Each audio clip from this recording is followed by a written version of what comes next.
activity, we will do everything we can. Time to check in with the chief. To ensure you find the Toronto Police standing in your way. Joining More in the Morning, here's Toronto Police Chief Myron Demkiw. Myron Demkiw joins us live in studio. We've styled you up with packaging. It's good to see you. Good to see you. Good morning. A couple of active files I want to ask you about, and then we got to get into lines of questioning I'm sure you've anticipated. But I was referencing moments ago, we've got this 14-year-old girl who has been missing since Friday night. I don't know if there's any update on that. No, the work continues. We have a lot of resources working very closely with an incredible community response. Coordinated between us and the community. The coordination's been exceptional, and everybody doing everything we can to hopefully find Esther. I was intimating from basically the evidence that we've been given so far and from the appearance of her mother yesterday that this may be a case of somebody who has gone willingly missing as opposed to being abducted or being simply lost.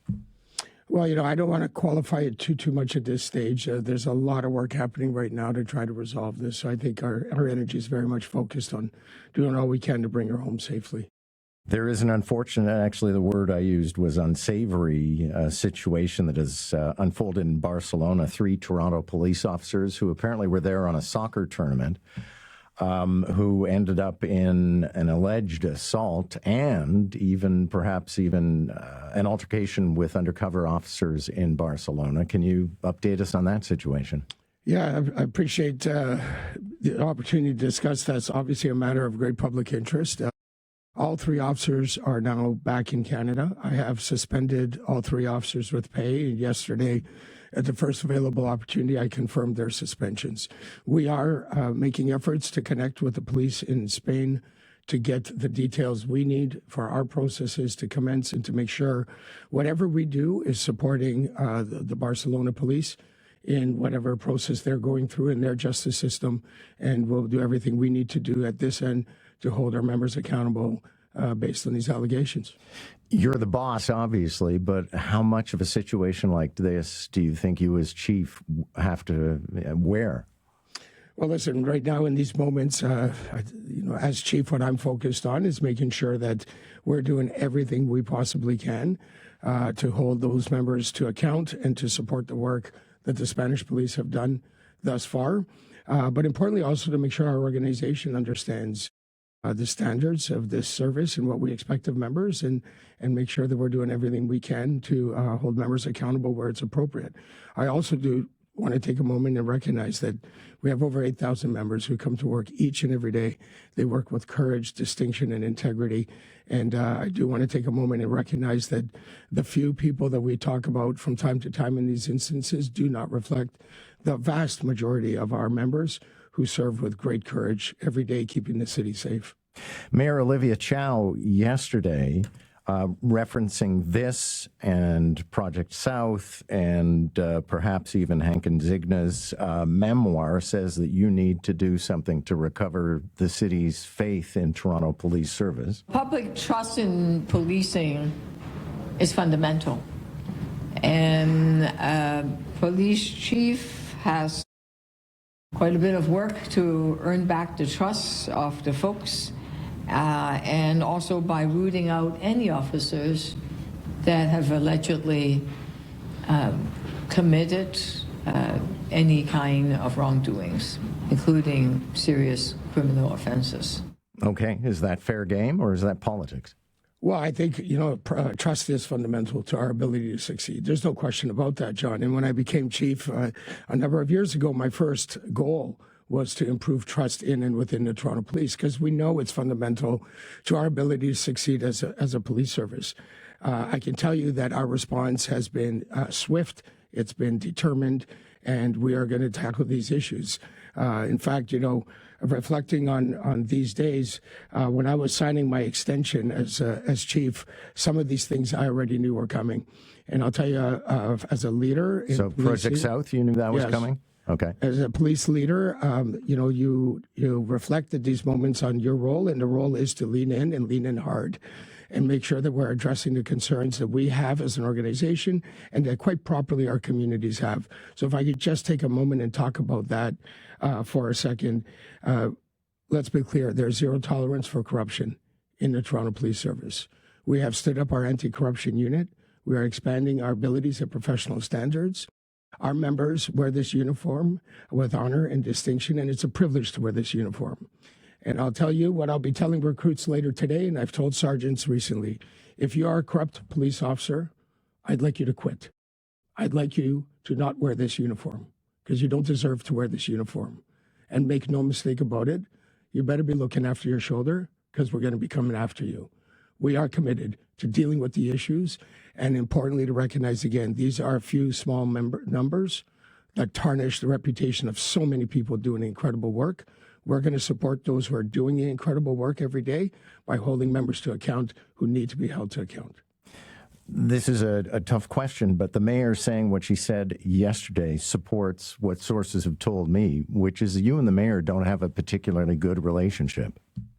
Oh, John, that is, I will say, completely categorically untrue. Okay. The mayor and I have a very good relationship. We meet regularly. We discuss issues of interest to the city, issues around safety and security of this city. The mayor and I have a very good working relationship.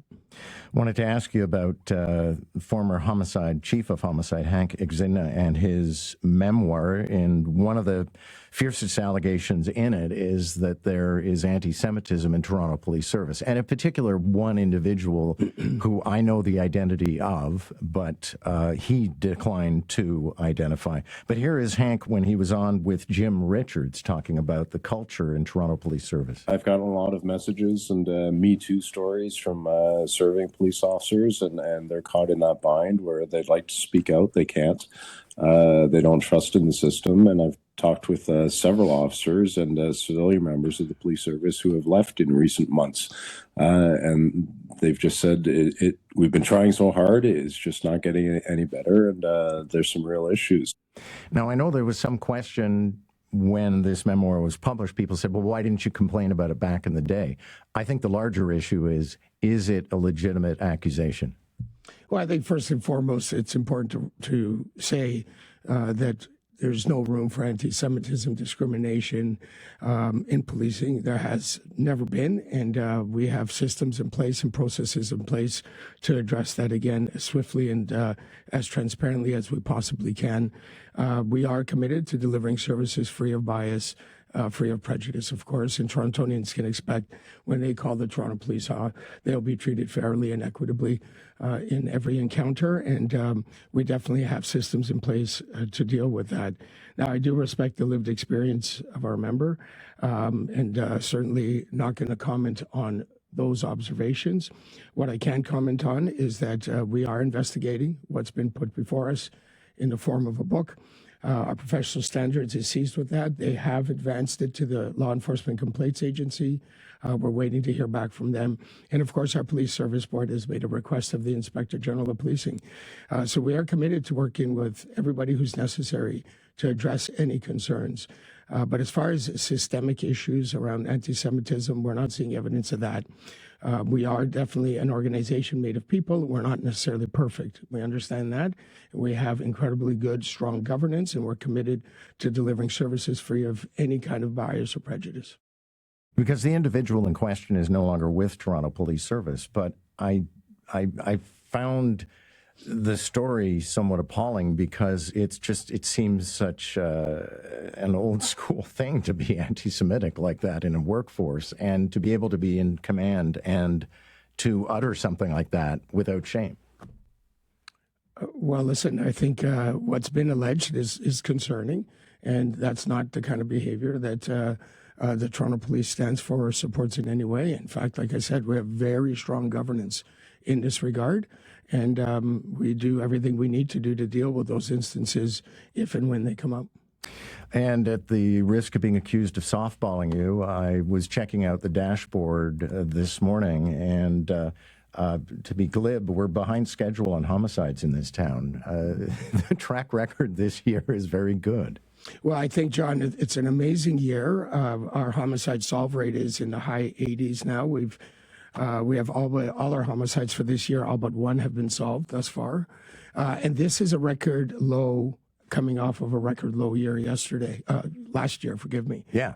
So we are We have really 9 homicides. in historic lows. Just a few short years ago, the month of May would have seen us in the 20s for homicides. So, a lot less harm in our communities, a lot less families impacted by terrible loss of life and sudden loss of life. And frankly, one murder is too many, but we are a city of 3.2 million people. And, I'm very, very proud of what our people are doing each and every day, engaging in the neighborhood officer program, engaging as frontline responders, and engaging as specialized investigators, doing all they can to take the violent offenders off the street, hold them accountable before the courts, get guns off the street, which we continue to do. And we're seeing the byproducts of that in a number of metrics, and our homicide rate is one of those. Thank you, sir. Appreciate it. Chief of Police Myron Demkiw.